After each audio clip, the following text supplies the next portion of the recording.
Luminara 5 had once been a dream brought to life. Settlers had arrived decades ago, transforming the barren planet into a beacon of human ingenuity. Towering greenhouses and solar farms spread across its golden plains, while sprawling cities, crafted from sleek metal and glass, reflected the soft glow of its twin moons. I used to walk those streets with pride, thinking we had achieved something great here. Now, as I crouched behind the crumbling remnants of what used to be the colony's central marketplace, all I could think about was staying alive. The Purebloods had erased everything we'd built. They arrived suddenly, their ships descending from the clouds like silent predators. Tall, imposing figures with flowing black and gold armor, they moved with the precision of a well-trained army and the conviction of zealots. They called themselves the loyal servants of the eternal flame, a celestial force they claimed ruled over all. At first, their demands were simple surrender, abandon our work on the planet, and leave the ruins we had mined untouched. When we refused, when humanity stood firm against what we didn't yet understand, they unleashed their wrath. I still remember the first night of the purging. Fires roared through the city as the Purebloods descended on us, with weapons that seemed to hum with the power of the flame itself. Entire neighborhoods vanished in blinding flashes of light. Those who survived were dragged to the great spire they constructed in the colony's heart. I don't know what happened to the ones they took. All I know is that they never returned. Now, I wandered through the ashes of New Altreus, scavenging for food and supplies, always watching the skies for the glowing patrol drones that swept the ruins. The drones were relentless, their glowing orbs scanning for any sign of human life. I'd learned to keep to the shadows, to move silently and stay out of sight. The Purebloods might have thought they'd exterminated us, but a few of us remained, clinging to life in the margins of their conquest. My current hideout was a labyrinth of tunnels beneath an abandoned reactor facility. It wasn't much, just a small room with walls lined in rust and a makeshift bed fashioned from old thermal blankets. I'd set up a small workstation using scraps of tech I'd scavenged, piecing together a transmitter in the hopes of reaching any surviving humans. Weeks had passed with no success, but I kept trying. I couldn't let myself give up. Tonight, as I returned to my shelter with a bag of canned food I'd dug out from the remains of a grocery store, I felt the weight of it all pressing down on me. My muscles ached, my hands were raw, and every sound made my heart race. As I set the food down and checked the transmitter, a thought gnawed at the edge of my mind: how much longer could I do this? I powered up the transmitter, its screen flickering with static. Hours passed as I adjusted the controls, searching for any signal. Just as I was about to give up, a faint, distorted voice crackled through the speakers. I leaned in, heart pounding, as the words came through the static. The flame seeks, but it is not unassailable. The key lies in the fractures of its faith. Find the fracture. The transmission ended abruptly, leaving me staring at the screen in stunned silence. Fractures in its faith? For the first time in months, I felt something stir within me hope. Maybe, just maybe, there was a way to fight back. The night after I heard the mysterious transmission, I couldn't sleep. The words echoed in my mind over and over, like a puzzle I couldn't solve. The flame seeks. But it is not unassailable. The key lies in the fractures of its faith.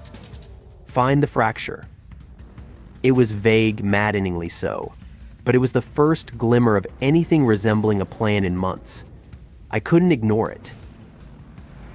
At first light, I ventured out of the tunnels, my gear strapped tightly to my back and my senses on high alert. The ruins of New Altreus felt different that morning, though I couldn't say why. The sun was hidden behind the perpetual amber glow of the eternal flame, its light casting eerie, shifting shadows across the debris. I moved carefully, keeping low and sticking to cover.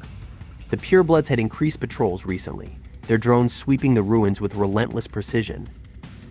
They didn't seem to be looking for me specifically, at least. Not yet, but their presence made every step a gamble. My destination was a library I'd passed by several times during my scavenging runs. It had been partially collapsed during the initial attacks, but I remembered seeing intact data terminals inside. I hoped the colony's archives might hold some record of the ruins we'd uncovered before the Purebloods came, something that could explain their obsession with the eternal flame.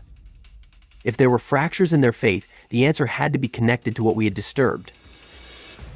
The library was as desolate as I'd expected, its once grand entrance now reduced to a jagged hole in the wall. Inside, rows of shattered shelves leaned against each other like fallen dominoes, their contents scattered and decaying.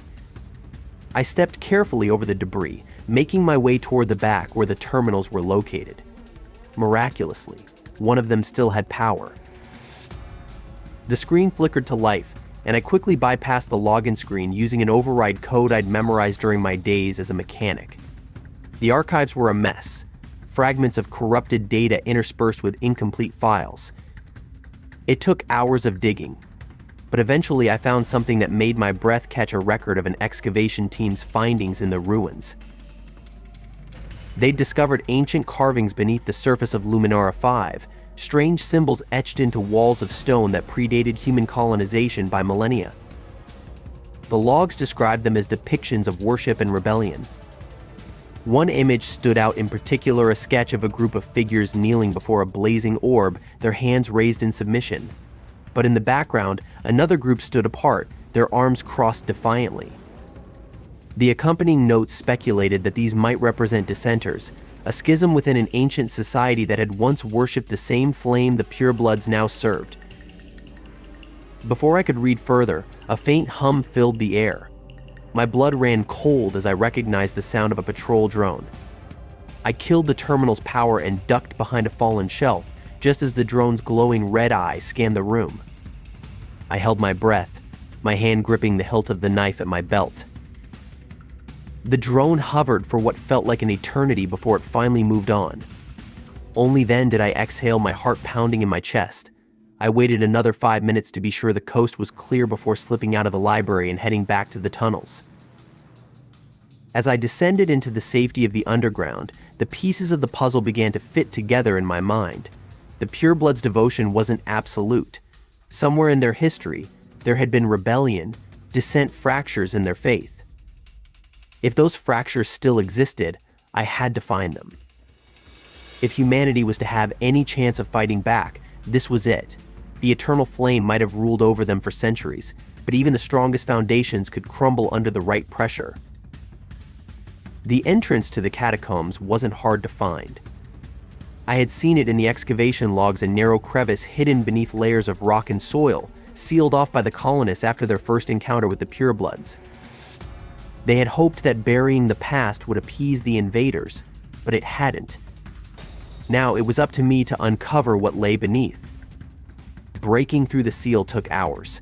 The Purebloods had reinforced it with strange, pulsing material that shimmered like molten gold but felt cold and rigid to the touch. I worked tirelessly, using every tool in my scavenge kit. My muscles burned, and my hands were blistered by the time I finally cracked the barrier open. The air that escaped was stale and cold, carrying the faint metallic tang of ancient decay. The catacombs stretched out before me in eerie silence, illuminated only by the beam of my headlamp. The walls were carved with intricate symbols that seemed to pulse faintly, as if alive. I ran my fingers over them, feeling the grooves beneath my gloves. These weren't just decorations, they told a story. Each panel depicted scenes of a civilization kneeling before an orb of light, the unmistakable representation of the eternal flame. But as I moved deeper, the carvings began to change.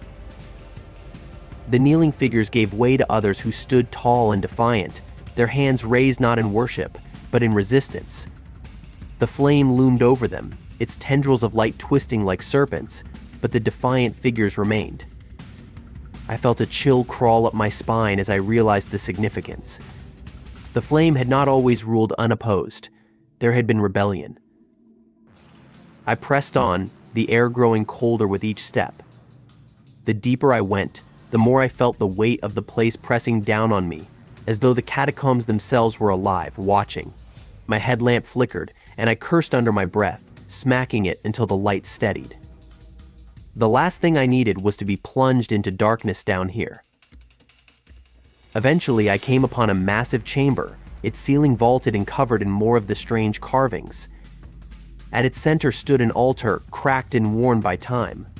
Above it floated a small, flickering orb of light, a fragment of the eternal flame itself. It pulsed weakly, casting faint shadows across the room. As I approached, a sudden voice filled the chamber, low and resonant, echoing in my mind rather than my ears. The flame is eternal, but its servants are not. They falter, they question, they fracture. I spun around, searching for the source, but the room was empty.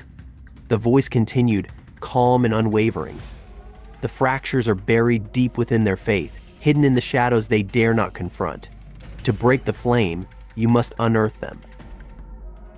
The orb flared brighter for a moment, then dimmed, its light flickering erratically before stabilizing. My heart raced as I stared at it, the weight of the words sinking in. The Purebloods weren't invincible. Their devotion to the flame had cracks, weaknesses I could exploit. But I couldn't shake the feeling that I wasn't alone. As I backed away from the altar, I heard the faint, rhythmic sound of footsteps echoing in the distance. The Purebloods were coming. The footsteps grew louder, reverberating through the catacombs like a warning drumbeat. My heart skipped a beat, and I froze, instinctively ducking behind a stone pillar. The soft glow of the orb still illuminated the chamber, but its flickering light did nothing to mask the oppressive darkness that closed in around me. I could hear the low hum of Pureblood armor, their metallic footsteps echoing against the ancient stone, growing ever closer. I knew I had only moments to act. The catacombs were vast, and I had no way of knowing how many Purebloods were patrolling these depths. If they found me here, alone and unarmed, there would be no escape. My fingers grazed the knife at my belt, the only weapon I had, and I cursed my luck. I had to think, had to get out. Quickly, I scanned the chamber, my eyes flicking over the altar and the orb of light that still pulsed faintly at its center. The orb was the key, I realized. There was something about it, something deeply connected to the flame's power. But I couldn't risk staying here long enough to understand it fully. I had to leave. I darted to the far side of the chamber, keeping to the shadows, and pressed myself against the cold stone wall. The footsteps grew louder, and then I saw them, 3 Purebloods, their golden armor shimmering in the dim light. Their faces were hidden behind ornate helmets, but their presence was undeniable. They moved with a kind of reverence, as though the catacombs were sacred ground. They stopped near the altar, and I held my breath. I had no idea whether they were aware of my presence or not, but there was no room for error now. The leader of the group, the one at the front, stepped forward and knelt before the orb. His voice, deep and resonant, filled the silence of the chamber. The flame burns eternal, but its servants must remain vigilant. We must seek those who stray from its light. There are whispers of rebellion. The flame is unyielding, but even the smallest fracture can cause the entire foundation to crumble. His words sent a chill down my spine. Rebellion? Fractures? It was as if they were talking about the very thing I had been investigating.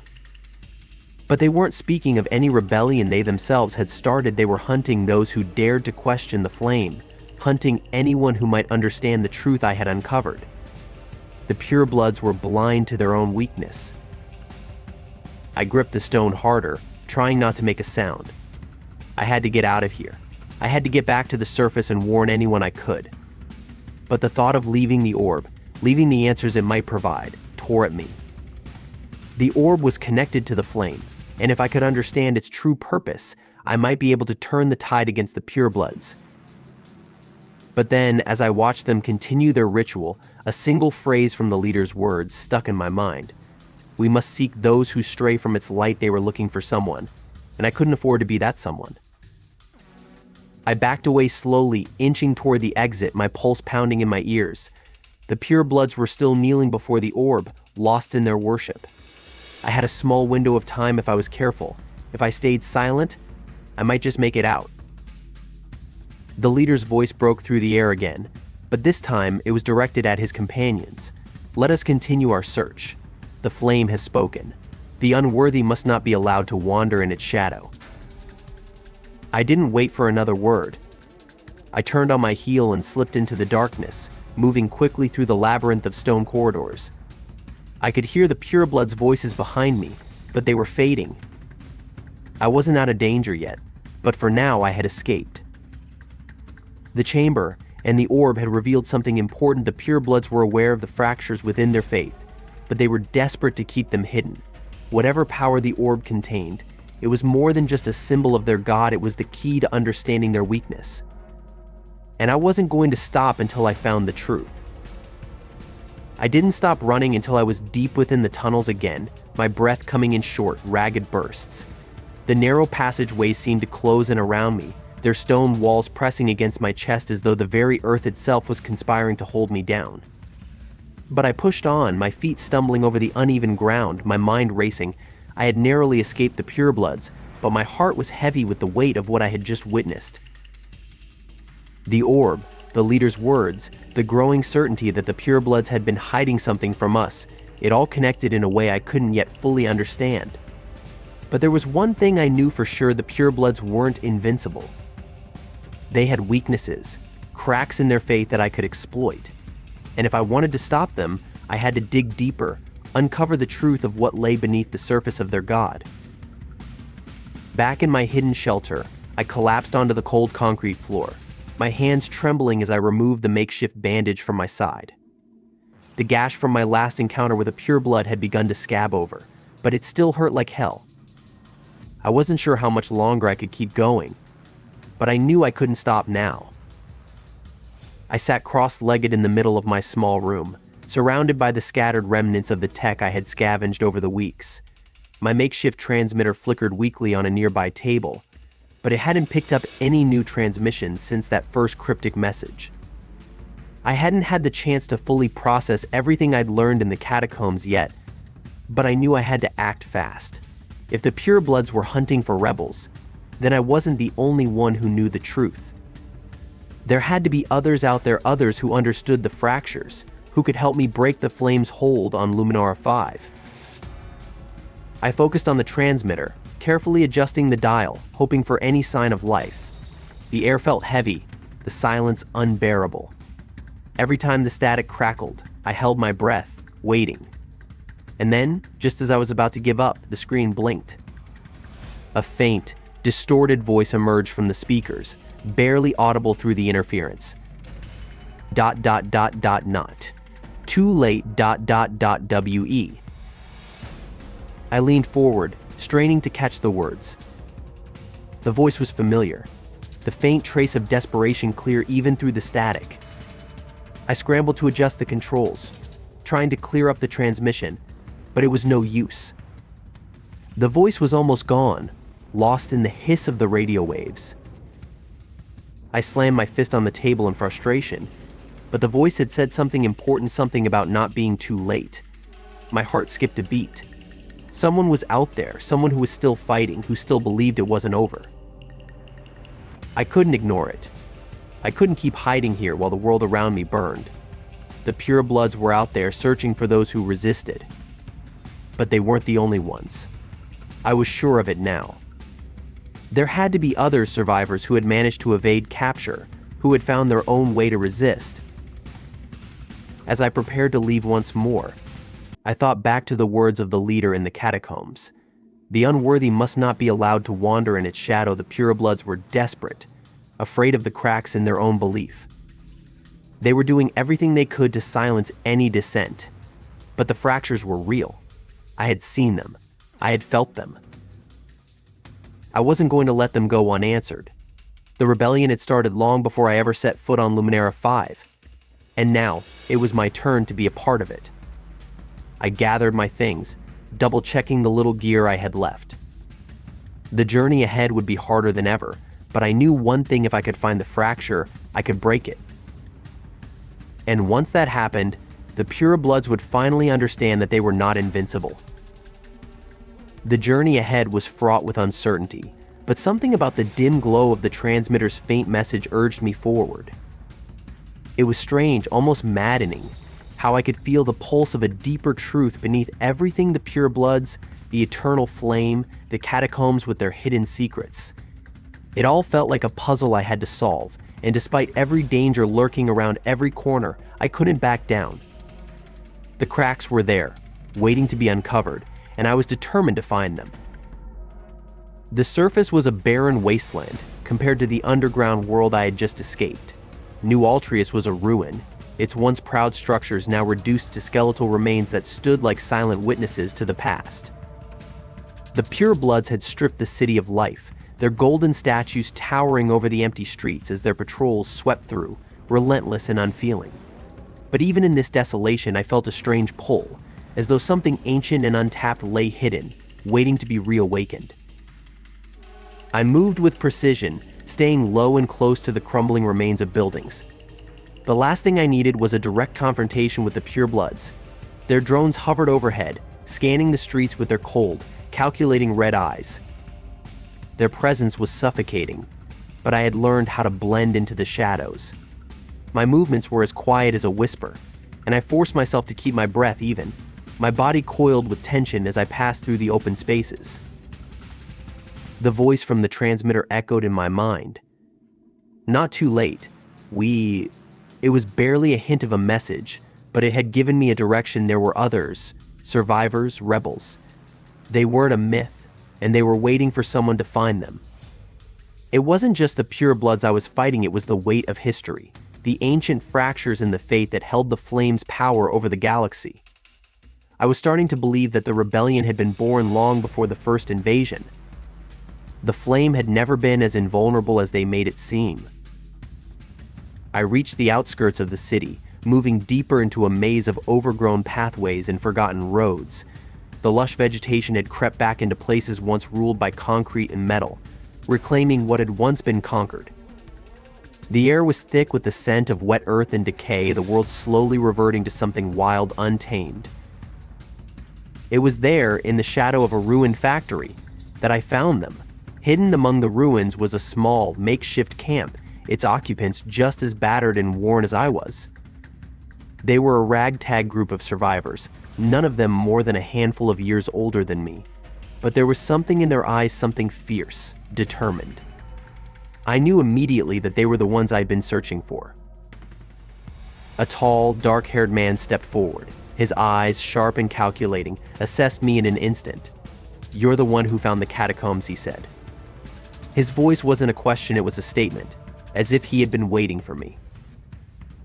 I nodded. "And I'm here to join you." The man didn't smile, but his eyes softened just a fraction. "We've been watching," he said, turning away to signal the others to gather around. "The Purebloods think they've wiped us out. They're wrong. The Flame is not invincible." His words were the exact confirmation I needed. He was one of the ones who had heard it too, the fractures, the whispers. As I joined the others, I felt something shift inside me. This was it. This was the beginning. Whatever came next, I wasn't alone anymore. There were others who had seen the cracks in the Purebloods' facade, others who understood that the Flame could be extinguished. We were the fractures. We were the resistance. And together we would make them understand that the Flame was not eternal, it was a lie, one they had built their empire on, but one they could no longer hide from. The fight had only just begun. The days that followed were a blur of movement and constant tension. The group I had joined was small but determined, a handful of rebels scattered across the ruins of New Altrius. We moved under the cover of night, always staying one step ahead of the Purebloods. They were relentless in their pursuit, their drones hovering in the sky, scanning the streets for any signs of life. But we had learned to slip through the cracks, to disappear when needed, and to strike when the time was right. We weren't the only ones out there. The camp I had stumbled upon was only a small piece of a much larger network of resistance. There were cells hidden across the planet, people who had been fighting back for years, who had seen through the lies of the Purebloods and the Eternal Flame. They had been waiting for someone to lead them, someone to bring them together, and now they had found me. But the more I learned, the more I understood that this wasn't just a fight for survival, it was a war for the soul of Luminara 5. The Purebloods had built an empire on the power of the Flame, a power that had kept them in control for centuries. But that power was slipping. The cracks were widening, and the Purebloods could feel it. They were desperate now, turning their gaze inward to root out any rebellion, any dissent, They knew their time was running out, and they were willing to do anything to preserve their dominion.